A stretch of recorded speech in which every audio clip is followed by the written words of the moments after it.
Welcome to parshealthTV. This video breaks down how to properly make hip thrusts, benefits, muscles worked, variations, and mistakes to avoid. Stay tuned with us.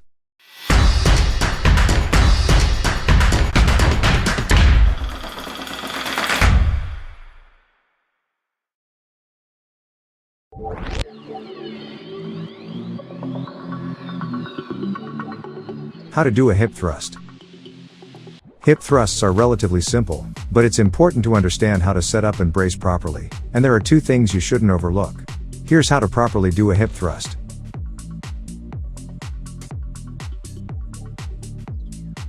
Step 1. Place the bar near the hip crease. Sit with your back against the edge of the bench parallel to you. Now pull a weighted bar into your hip crease. You can wrap a towel or squat around the bar to make it more comfortable. With the bar anchored in the hip crease, press your legs down. Your feet should be firmly planted on the ground to keep your legs bent and press your back into the step. Form tip: your knees should be about 90 degrees. This will help increase stability.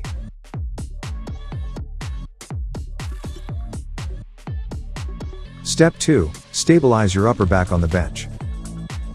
When you lean back on the bench, you want your shoulder blades to be placed on the bench and your upper body and hips in a straight line. Form tip: at the top of the hip thrust, you should be able to lift your hips up so that your torso is parallel to the floor. You may also need to adjust your position on the bench again if you feel you can't perform the movement correctly.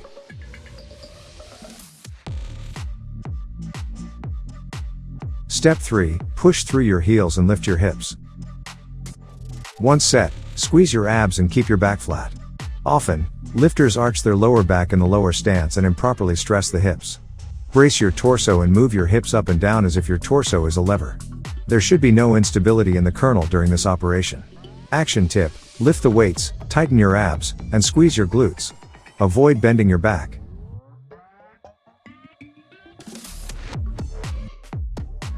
Before we start the next part, don't forget to subscribe to our channel and hit the notification bell.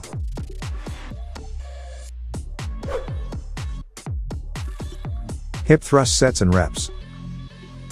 Hip thrusts can help you achieve almost any hip goal. Do you want to enlarge your butt? Hip thrust. Want to build strong glutes to improve your deadlift lockout? Train your hip thrusts in a strength building rep range. You usually won't lift it all the way, but you can still lift it heavy enough to build strength and light enough to build endurance. For strength, do 3 to 5 sets of 5 to 8 repetitions with a heavy load. For muscle mass, do 3 to 5 sets of 8 to 12 repetitions with a moderate to heavy weight.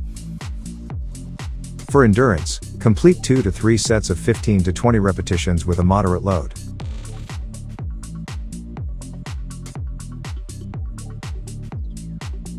Hip thrust variations. The following 3 hip thrust variations are suitable for beginners and advanced bodybuilders to thrust their hips. Dumbbell hip thrust. The only difference between a barbell hip thrust and a dumbbell hip thrust is that in a dumbbell hip thrust, you use dumbbells instead of a barbell. If you're working out at a hotel or home gym and don't have access to a barbell, or if you're new to lifting and want to start with lighter weights, dumbbell hip thrusts are a better alternative than a barbell.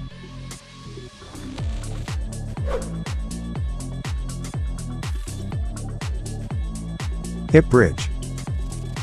The glute bridge focuses on the same muscles as the hip thrust but without weights, so it can be used both as a practical substitute when no equipment is available and as a stepping stone workout for those who need to build strength and confidence before training, placing the bar on the thigh. Lie on your back, arms at your sides, knees bent, and feet on the ground. Squeeze your glutes, push through your heels, and drive your hips up to create a straight line from your knees to your shoulders. Hold for 1 second at the top of the movement, then slowly lower.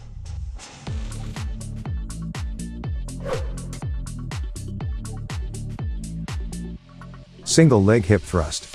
This is an advanced hip thrust variation, so it's best to try it without weight first, as the instability of only 1 foot on the ground can cause you to topple over. Set up a hip thrust as usual, but lift 1 foot off the ground while keeping the knee bent. Keep your leg lifted as you lift your hips and step back. This variation can help address any strength imbalances in the body and challenge your core to resist the rotation of the single leg lift.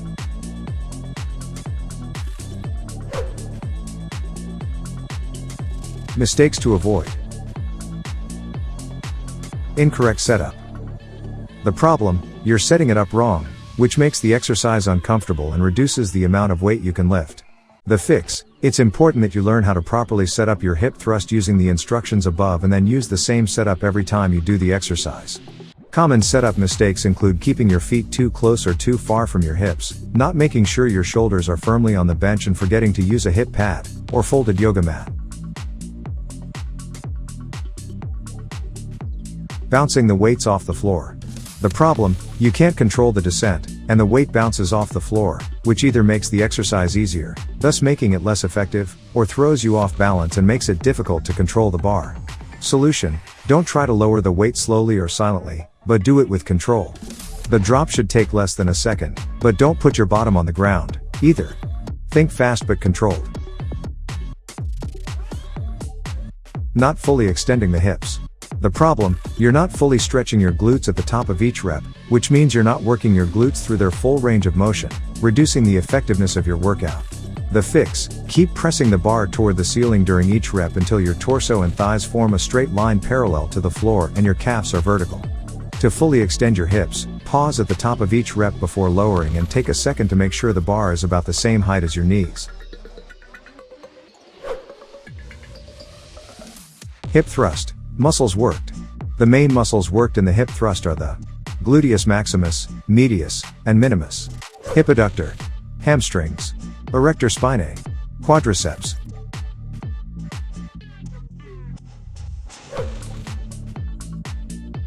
How to train safely and avoid injuries.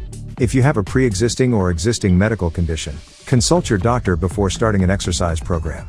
Proper exercise technique is essential to a safe and effective exercise program, but you may need to modify each exercise based on your individual needs to achieve optimal results. Always choose a weight that gives you full body control throughout the exercise. Pay close attention to your body during the exercise and stop immediately if you feel pain or discomfort.